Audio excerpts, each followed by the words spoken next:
BRICS में इस वक्त बिजनेस फोरम लीडर्स डायलॉग चल रहा है। प्रधानमंत्री Narendra Modi. Excellencies, BRICS business समुदाय के लीडर्स, आप सबको नमस्कार। मुझे खुशी है कि दक्षिण अफ्रीका की भूमि पर रखते ही हमारे कार्यक्रम की शुरुआत ब्रिक्स बिजनेस फोरम से हो रही है।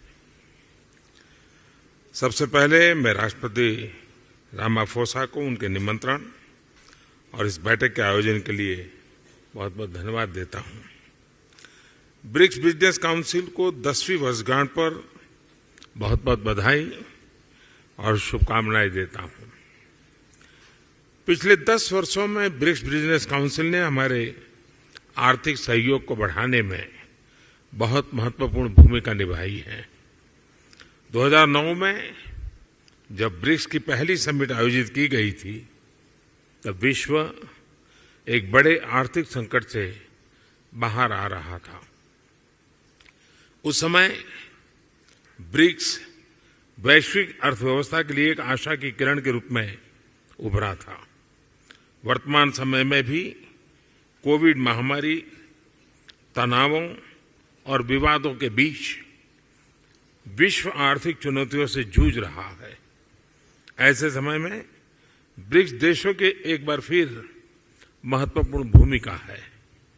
फ्रेंड्स, वैश्विक अर्थव्यवस्था में उथल-पुथल के बावजूद भारत आज विश्व की फास्टेस्ट ग्रोइंग मेजर इकोनॉमी है। जल्द ही भारत $5 ट्रिलियन इकोनॉमी बन जाएगा। इस बात में कोई संदेह नहीं कि आने वाले वर्षों में भारत विश्व का ग्रोथ इंजन होगा। यह इसलिए है क्योंकि भारत ने आपदा और मुश्किलों के समय को आर्थिक सुधार के अवसर में परिवर्तित किया। पिछले कुछ वर्षों में हमने मिशन मोड में जो रिफॉर्म्स किए हैं, उनसे भारत में ईज ऑफ डूइंग बिजनेस में लगातार बढ़ोतरी हुई है। हमने कंप्लायंस बर्डन को कम किया है, रेड टेप को हटाकर रेड कारपेट बिछा रहे हैं। जीएसटी और इंसॉल्वेंसी एंड बैंक्रप्सी कोड के लागू होने से इन्वेस्टर कॉन्फिडेंस बढ़ा है।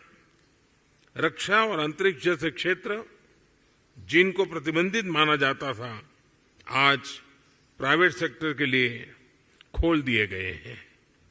हमने पब्लिक सर्विस डिलीवरी और गुड गवर्नेंस पर विशेष रूप से ध्यान केंद्रित किया है। टेक्नोलॉजी के इस्तेमाल से भारत ने फाइनेंशियल इंक्लूजन की और एक बड़ी छलांग लगाई है। इसका सबसे अधिक लाभ हमारी ग्रामीण महिलाओं को मिला है। आज एक क्लिक से भारत में करोड़ों लोगों को डायरेक्ट बेनिफिट ट्रांसफर किए जाते हैं। अब तक $360 बिलियन से भी अधिक ऐसे ट्रांसफर किए जा चुके हैं। इससे सर्विस डिलीवरी में पारदर्शिता बढ़ी है और भ्रष्टाचार और मिडलमैन कम हुए हैं। प्रति गीगाबाइट डाटा की कीमत में भारत सबसे किफायती देशों में है। आज भारत में स्ट्रीट वेंडर से लेकर बड़े बड़े शॉपिंग मॉल तक यूपीआई यानी यूनिफाइड पेमेंट इंटरफेस का इस्तेमाल किया जाता है।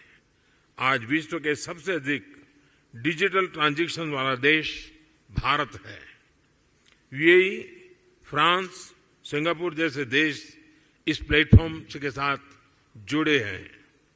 ब्रिक्स देशों के साथ भी इस पर काम करने के लिए अनेक संभावनाएं हैं।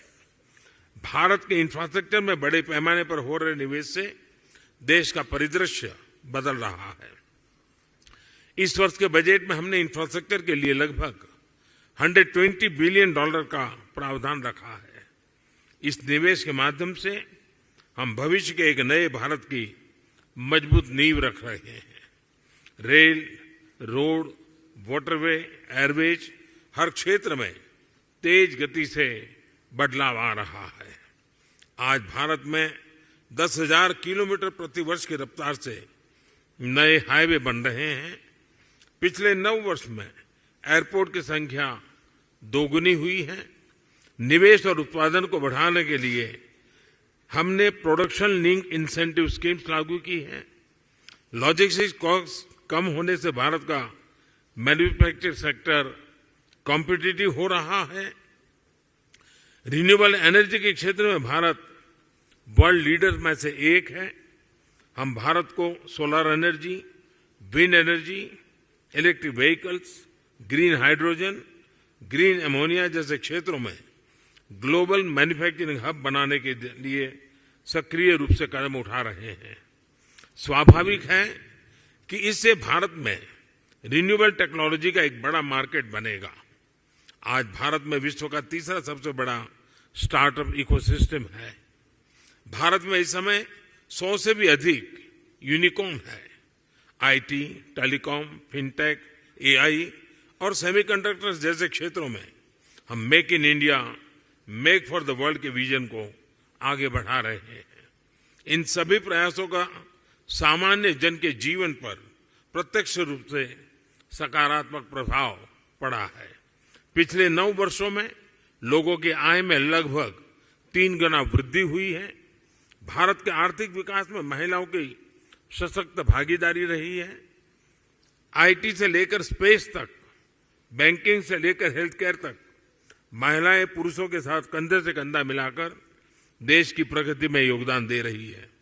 भारत के लोगों ने 2047 तक एक विकसित राष्ट्र बनाने का संकल्प लिया है। फ्रेंड्स, मैं आप सभी को भारत की विकास यात्रा में शामिल होने के लिए आमंत्रित करता हूं।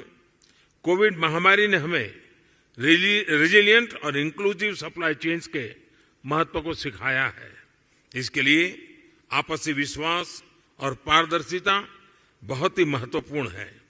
हम एक दूसरे की ताकतों को जोड़कर पूरे विश्व, खासतौर पर ग्लोबल साउथ के कल्याण में महत्वपूर्ण योगदान दे सकते हैं। एक्सेलेंसी, मैं एक बार फिर ब्रिक्स बिजनेस जगत के लीडर्स को उनके योगदान के लिए बधाई देता हूं। इस मीटिंग के शानदार आयोजन के लिए मैं मेरे मित्र राष्ट्रपति रामाफोसा का भी आभार व्यक्त करता हूं। बहुत बहुत धन्यवाद।